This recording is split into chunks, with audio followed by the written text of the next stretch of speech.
Welcome back to College Football Addiction. Drake C. Toll here, locked on Big 12. I missed you last week, Drake, but we are back. And before we even get into anything, 10 days away from college football, starting out with the Big 12 across the pond. Yeah, we're right there to Iowa State and Kansas State kicking things off. The loser will probably drop out of the AP Top 25. We'll get there. I think that's a bad thing for the Big 12. A good thing for the Big 12, though, recruiting here recently, and it's really ticking off the SEC, which I don't mind. Yeah, so on that, listen, there has always been this, paying for players is fine. Even if you want to live in this alternate reality of the SEC never paid for players. Let's go there for a minute. The SEC never paid for players. Okay, fine. We'll live in that alternate reality. The SEC had the most money, the best facilities, the most talent-rich areas. So there were natural advantages that existed, even if you want to put on blinders and say that Kirby Smart or Nick Saban or any of these guys never paid for players. We'll go there.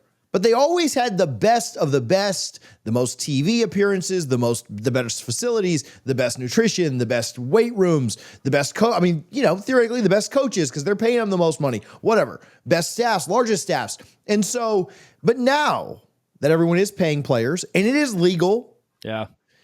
Now we're upset. And again, I'm putting blinders on to give that big qualifier of, well, maybe the SEC never did play players, but they were very much advantaged to recruiting. And now that somebody else, what's the cliche or what's the meme? Now that the rabbit's got the gun, now that somebody else has an advantage, it's a problem.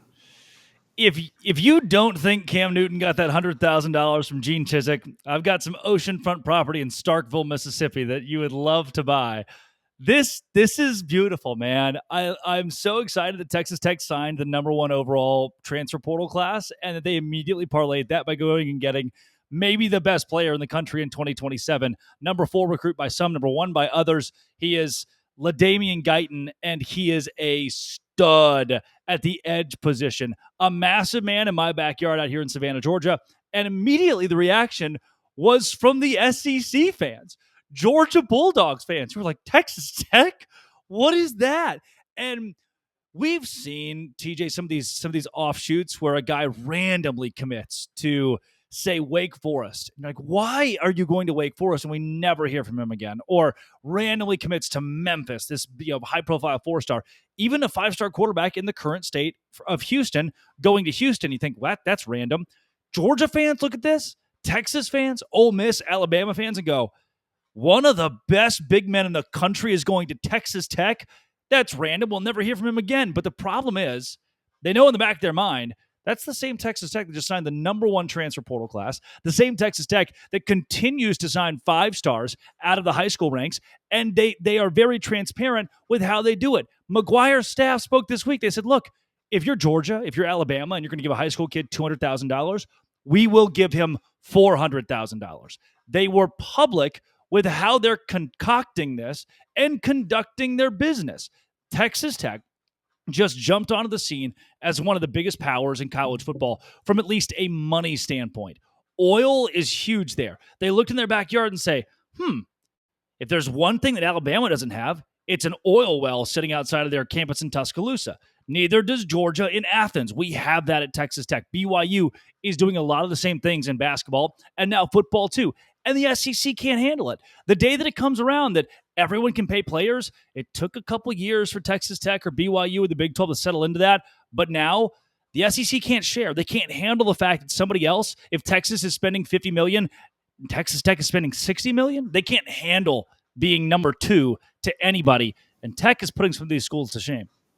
So I've got a couple of ways I want to go with this, and they're completely different directions. But first, with the recruiting, one, do you think they'll be able to hold on, or will the SEC do their very best to continue like a bidding war and try and pick off Texas Tech? Like, will Texas Tech continue to invest this way and basically go no holds barred? And then second, what are your thoughts? Like, we saw another Texas school, a former Big 12 team, sign a crazy class a couple of years ago, and that kind of fall flat. Like, are there some concerns with, hey, we're going to introduce this much money and does the locker room not work out as well? So two different type of questions, but when it all kind of rubber meets the road, what's the impact here for a Texas Tech? And then, can they hold on?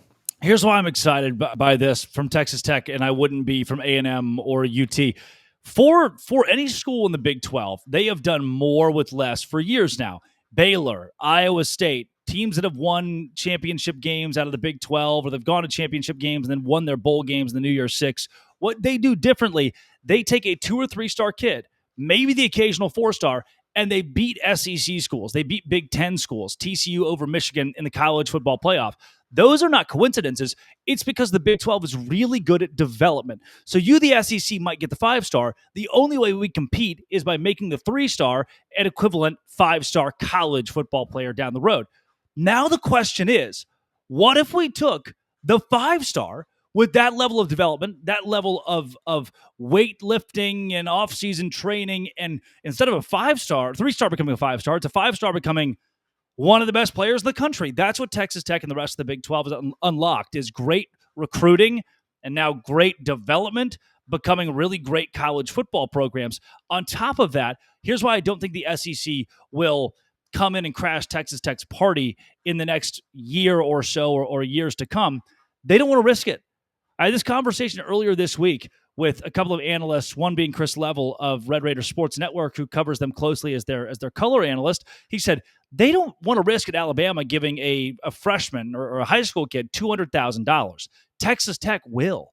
Georgia hasn't done the experiment of let's go buy the top 20 players in the ESPN top 300 in a high school class and hope they pan out. Texas Tech will, because they're doing things differently. If Georgia won't do it, Tech will. They'll give those kids more money. From there, it becomes homegrown. They can develop. And while, again, LSU and Alabama, they say, we don't want 18-year-old kids. Texas Tech does. They want those players that they can grow out of their system and then supplement out of the transfer portal. Conversely, SEC schools look at the portal and say, I'd rather have the third-year guy out of Western Kentucky. And sure, that guy's proven. Maybe it works. But, man, once that third-year guy is out of your own program and has respect and loyalty on a 3-year contract with Texas Tech, that is different. That's how you build a national championship contender in a different way. Texas Tech's just being innovative in college football, and I don't think there's an SEC school yet that's ready to say, we'll dole out $10 million to a kid who's in high school.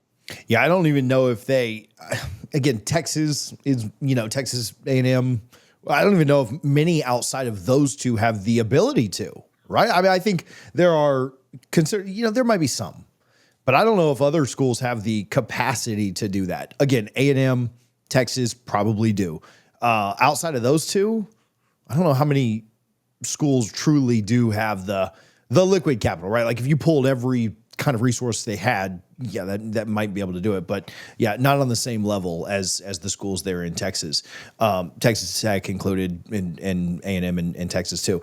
I wonder if this bleeds into other things. This is the other direction I wanted to go is the SEC is known for having the best facilities and the coaches in the SEC are untouchable because once they're in an SEC program, they'd never go to the ACC or the Big 12. Well, will this bleed over into other areas, or is it mainly hey, Jimmy's and Joe's win this thing? Or do you think that, because Texas Tech didn't just get money, right? They didn't just find that oil rig. Do they bleed this in other places? Not just Texas Tech, but other Big 12 programs.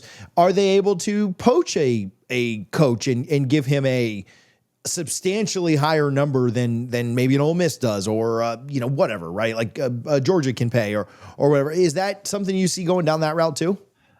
For some, yes. Not for Iowa State. Not for Right. Cincinnati right now. Texas Tech just built a brand new football facility that is state-of-the-art. Kansas just built effectively a new football stadium, and they just got a $300 million donation from the Booth, $300 million from the Booth family to build even more on top of that. Baylor just opened their new practice facility. You're seeing, so Houston did the exact same thing.